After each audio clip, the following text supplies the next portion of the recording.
Survival horror is a genre that has had many twists and turns over the past few decades, dated all the way back towards the end of the 90s, where titles such as Resident Evil, Silent Hill, Parasite Eve, Alone in the Dark were spearheading the genre that would eventually become what it is today. Throughout the 2000s, we had also seen a number of horror titles that tried to do different things, and the two iconic franchises, Resident Evil and Silent Hill, would go through dramatic changes as a result of changing trends and technology that would move things forward, for better or worse. Standards would evolve, graphics got better, and the immersion factor was an ever-growing thing as the games became more lifelike in their presentation. Survival horror was still kicking, but the foundational franchises, as I have already said, were going in different directions. It's a genre now where there are different styles of horror that are made. Ones where you can fight, but it's generally clunky and you're usually at a disadvantage. And there are those where you have only two options, run or hide. A lot of indie horror games seem to favor this tradition of horror, and it's something that I'm not a huge fan of. It's really difficult to balance out action and horror,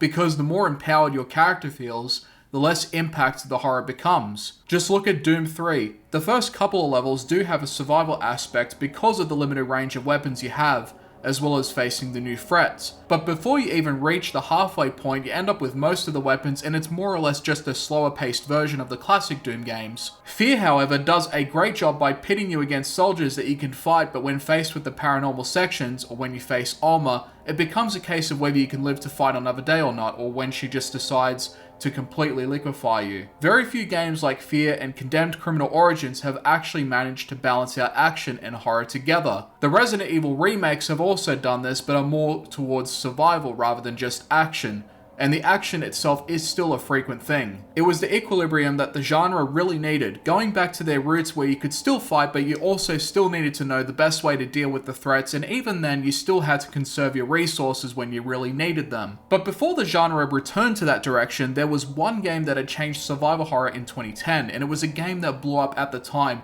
leading to some of the biggest YouTube channels ever made and helped popularize the whole concept of Let's Plays. That game was Amnesia: The Dark Descent. Amnesia: The Dark Descent was the game that had made frictional games a household name in the horror genre. Penumbra was their beginning foundation that helped things get started, but the sheer and unforeseen success of Amnesia had cast such a large shadow over Penumbra that for the most part, it would be more or less forgotten among the masses. This was a game that you could not escape at the time, and channels like PewDiePie and Markiplier hit the jackpot when they had begun doing Let's Plays of this game. It had such a huge ripple effect that it inspired a generation of Let's Players to begin doing Let's Plays of other horror games, trying to reach the same level of success that their predecessors got lucky with. As for the game itself, it would also, for better or worse, create the trend of survival horror games where you could only run or hide. There were already horror games that did this, but the popularity of this game only made it even bigger, where this particular style would become the dominant force, creating a larger pool of survival horror games where you're not allowed the freedom to try and fight back however you see fit. It's either just run or hide. Lots of people would end up loving this game, which I do as well, and a lot of others would end up hating it. Some would even say that it ruined survival horror, deterring away from the style of horror that you would see in the classic Resident Evil and Silent Hill games. Whatever the case, Frictional took what was great about the Penumbra games and improved tenfold on Amnesia: The Dark Descent, improving the graphics and the physics, where it holds up a lot better in comparison. It was a game that also wet a lot of beds and shat a lot of chairs, and it was mainly because it was a genuinely pretty scary game at the time. The atmosphere was oppressing, even more so than the Penumbra games. The castle of Brennenburg and its labyrinth-like structure and locales gave off a far more sinister vibe than anything in those other games, as well as the uncanny nature of the monsters that roam about the joint. The game was just simply an improvement in every aspect, and was the point where frictional games were really hitting their stride, and they would do it again later in Soma, another favourite of mine. The story this time is that you play as a character named Daniel, an archaeologist and research assistant that begins moving around in a frenzy, while you hear him saying that you need to stop Alexander and to remember a few things, where you're from and what's after you. You eventually black out and then you wake up later. From there you begin roaming about the castle known as Brennenburg. The story is centralized around this whole place, and the story unravels as you continue exploring it, discovering its many secrets and the flashbacks that you occasionally come across, where you get nuggets of information where you hear the voice of Daniel and presumably Alexander. The way this story is structured is around the literal title of the game, where your character doesn't remember anything from before other than a few important things, which becomes the driving force for the narrative and your continual exploration of the castle and its hidden horrors. Amnesia: The Dark Descent's story is far better structured than the one in Penumbra. The lore of the universe is also more interesting if you're into that sort of thing, and it also has some twists that do change your perspective on the situation, but I won't say anything more on that matter. Part of the scare also comes from the game's fantastic sense of atmosphere and ambience, as well as the dread from the presence of the entities within the castle, like the Gatherers, the Brutes, and of course, the Shadow.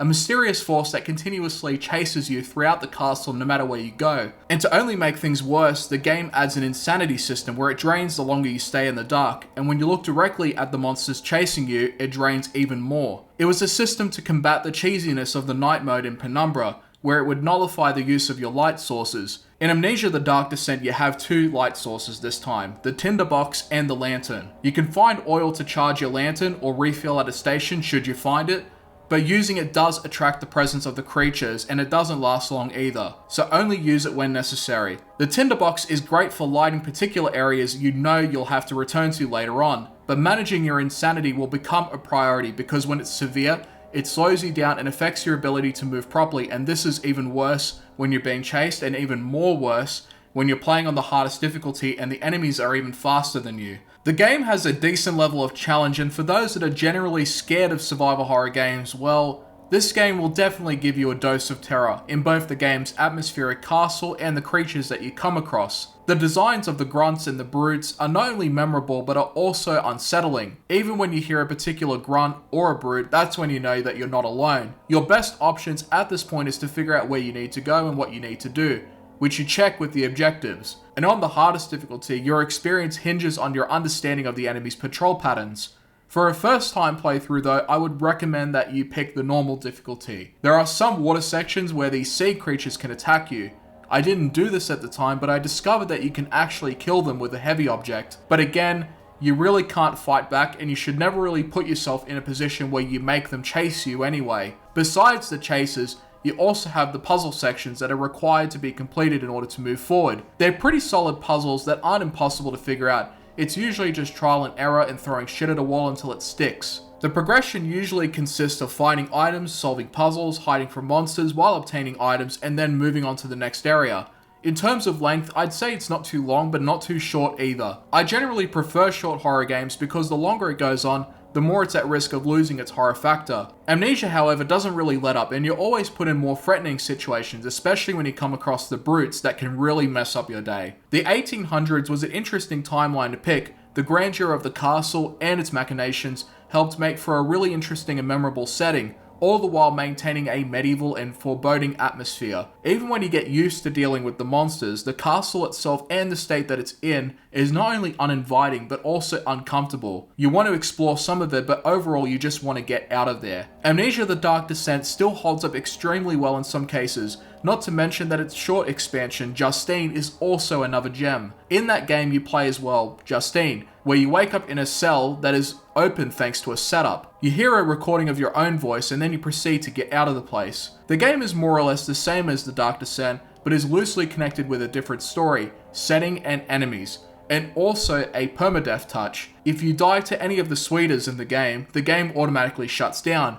But because of how short it is, it's not really that big of a deal anyway. Speaking on the matter of mods, Amnesia: The Dark Descent was open sourced back in 2020, meaning that you can make mods and even fully fledged games within it. Amnesia is a goldmine for a number of custom stories and total conversion mods that have not only enriched the experience, but has also given the game infinite replayability. Some custom stories like Amadeus, The Great Work, and A Late Night Drink are some incredible custom stories that you could argue are even better than the main game itself, and it's all free as well. You get a cheap horror game that is highly moddable and also highly replayable.